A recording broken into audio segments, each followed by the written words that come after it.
In the world of farming, some crops offer a perfect blend of simplicity and profitability. One such crop is the beetroot. This vibrant, dual-purpose vegetable is not only a nutritional powerhouse but also a growing opportunity for farmers across Africa. From its humble seeds, which require minimal care, to its versatile harvest, used in everything from salads to juices, beetroot is proving to be a game changer. It's a crop that thrives with good practice, offering a steady path to a profitable future.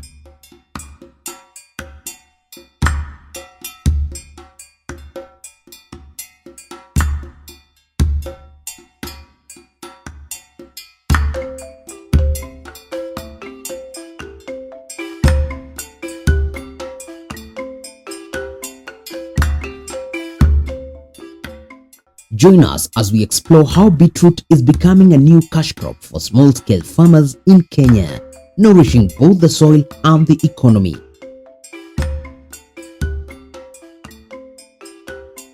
We got into beetroot farming because of the current trend and need, because of its nutritional values. Because now, three major needs. Okay, number one, it is usually improves blood flow. Number two, it is usually good and increases exercise performance and habits and your energy while you're working out. And also, it also helps lower the blood pressure as you partake of it. It has, because of the vitamins it has, and also the manganese and potassium in it. There are several varieties in the market. There is one called Boro F1, and then there is Red Detroit F1. But this variety we are planting is Red Detroit. We chose Red Detroit specifically because of its red color. It has very deep dark red and also good size. Averagely between 80 to 110 grams per bit.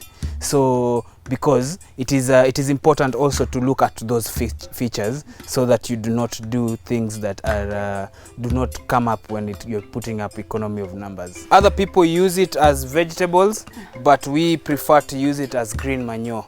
So we just cut it down right here, and we leave the rest on the ground, and we come to till it over and use it later on.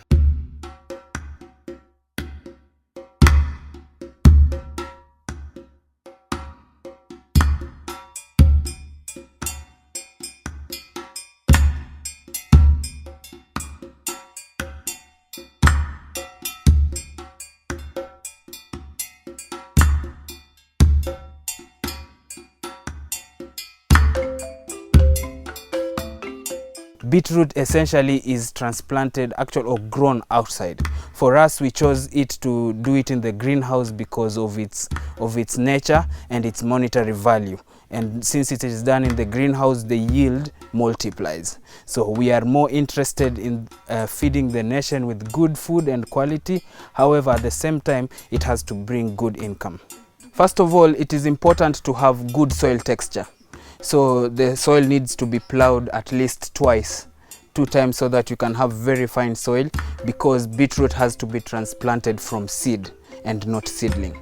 So set up the greenhouse till, make the beds, preferably 90-centimeter beds, so that you can be able to do the drip lines and the irrigation system at a spacing of 20 to 25 between the lines.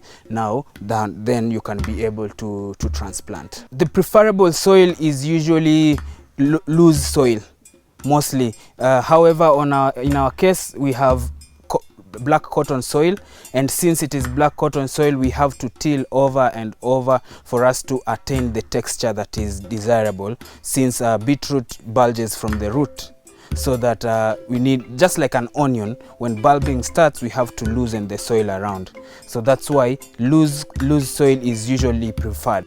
When you're done with bed preparation and greenhouse preparation, set up the drip line irrigation. Make sure that the greenhouse or the land is well moist in terms of watering. However, then the second thing is when you're going into transplanting or planting the seed, it is important to keep a specific distance between seed to seed and a specific depth of what you're doing, or you're planting the seed, because seeds are very small and they need a lot of time to germinate. So 5 to 10 days to germinate. So 1 centimeter deep, 10 centimeter apart.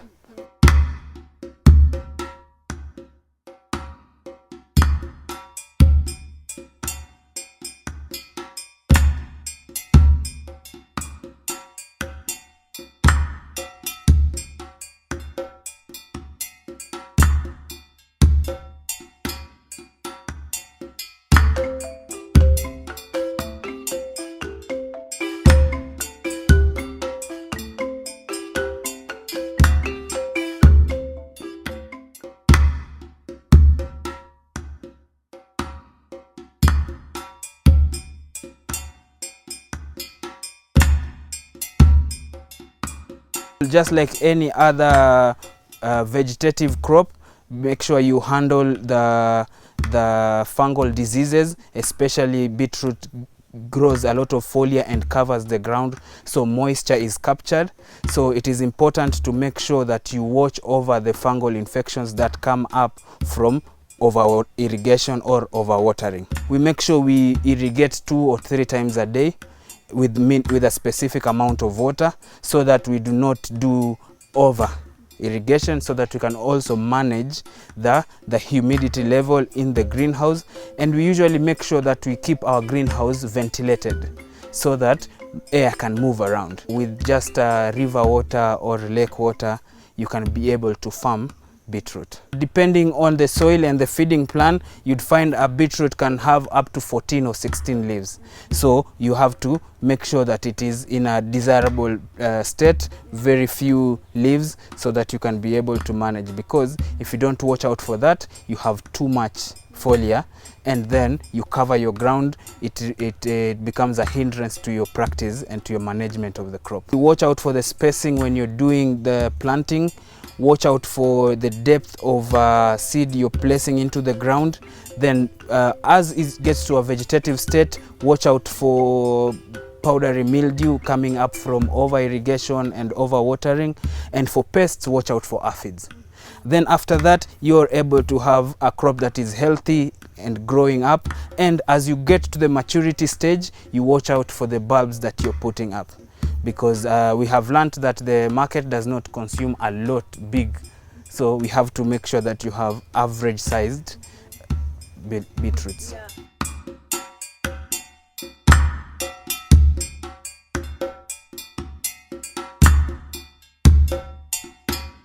Because of the cost of fertilizer going up, it is advisable to frequently top dress or cover the ground with cow manure.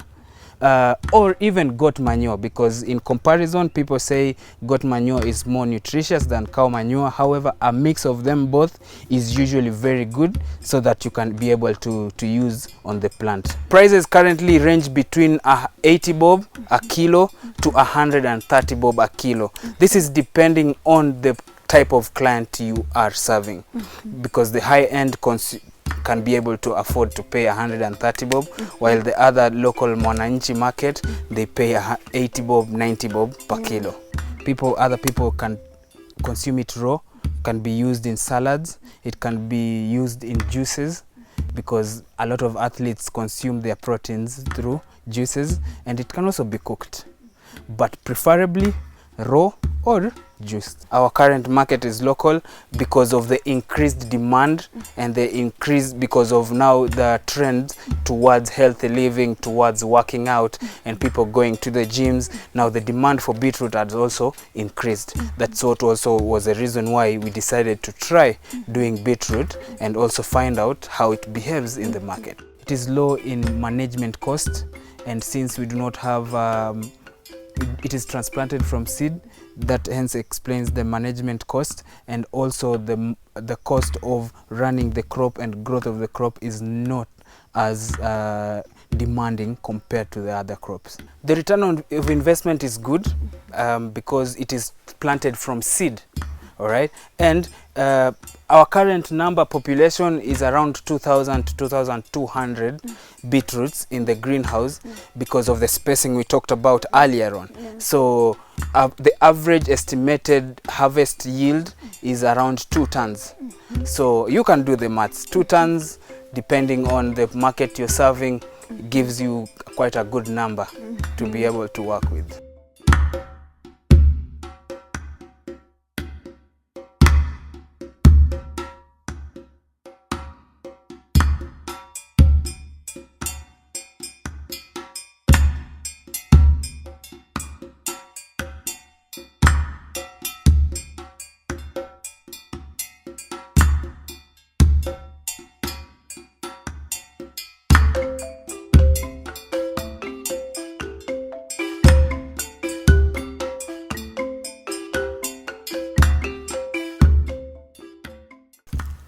Greenhouse crop is beneficial because it is well controlled environment, and also the feeding is precise.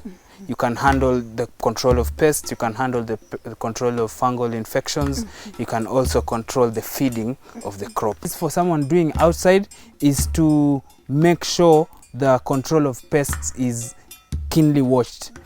Include daily scouting in your program.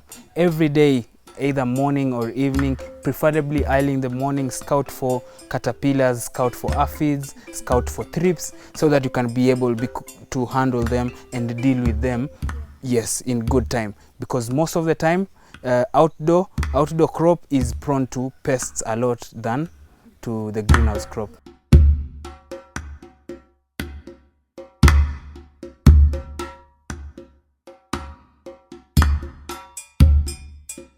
While you're nearing or you're almost to your harvesting stage, you stop sprays of insecticide, fungicides, even foliar, because you need to contain and also manage the chemical content and also the PHI. Our major market is Naivas supermarkets.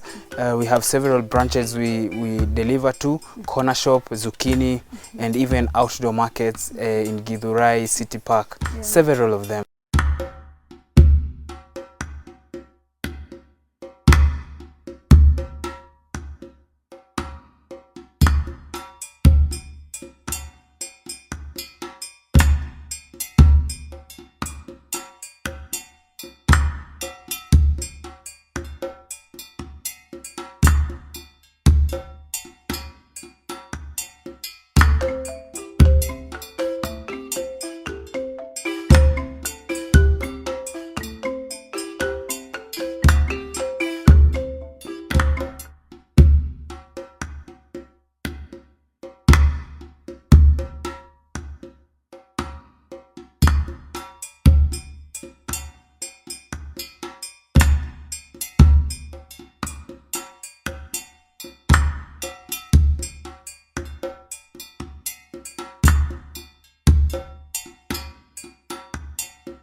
We hope this story has inspired you to see the vibrant potential of beetroot farming, a simple crop that can create powerful change and nourish both our land and our livelihoods.